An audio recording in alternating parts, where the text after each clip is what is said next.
what inspired you to get into to the trade? What inspired you to get to HVACR? Well, I had a very business background, and I don't know if I gave you all the details, but I started out, I was a McDonald's franchisee, and so I was able to create a $10 million company. And after I did that, I went ahead, I sold that company and retired. And then I decided, what should I do next? I was a little too young to retire, so I spent about 1.5 years doing a lot of travel and came across Pandora jewelry stores. They were in the airport, McCarran Airport in Las Vegas. And I kept thinking, oh, how hard is it to sell jewelry? And I called them, connected with their operations manager, and she said, oh, well, they franchise these. I said, oh my gosh, here we go. So I called Pandora, and then I became a Pandora franchisee.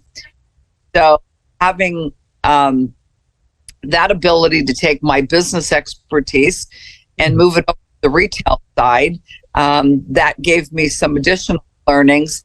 But during this entire journey, my brother's been in this industry for, well, now it's 43 years. Mm-hmm. And I just noticed how hard he was working and didn't seem to be getting further ahead with any of his, what I would consider lifelong goals. You know, as we age, we think, how much longer can we do this? In this profession, you hit a certain age, and, you know, if you're coaching and out there creating things, it's a little bit different. But if you're actually working in the trenches, you kind of hit that 48 to 50 some year old time slot, and it's tough on you. It's very hard on you and your body and everything else. So as I was watching him, I said, well, hey, why don't we go ahead and start a company? Well, he wasn't ready to at the time. He had a company himself, and then he ended up closing down that one, going to Nevada and just working as a partner.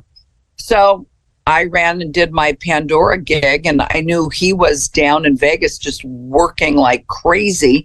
And finally I said, hey, why don't you come back up to Washington? I'm going to start this company. Why don't you come work for me? And so that's what ended up happening, but that never took place until June of 2015.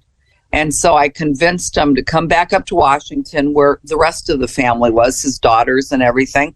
And I said, okay, you're my first employee. And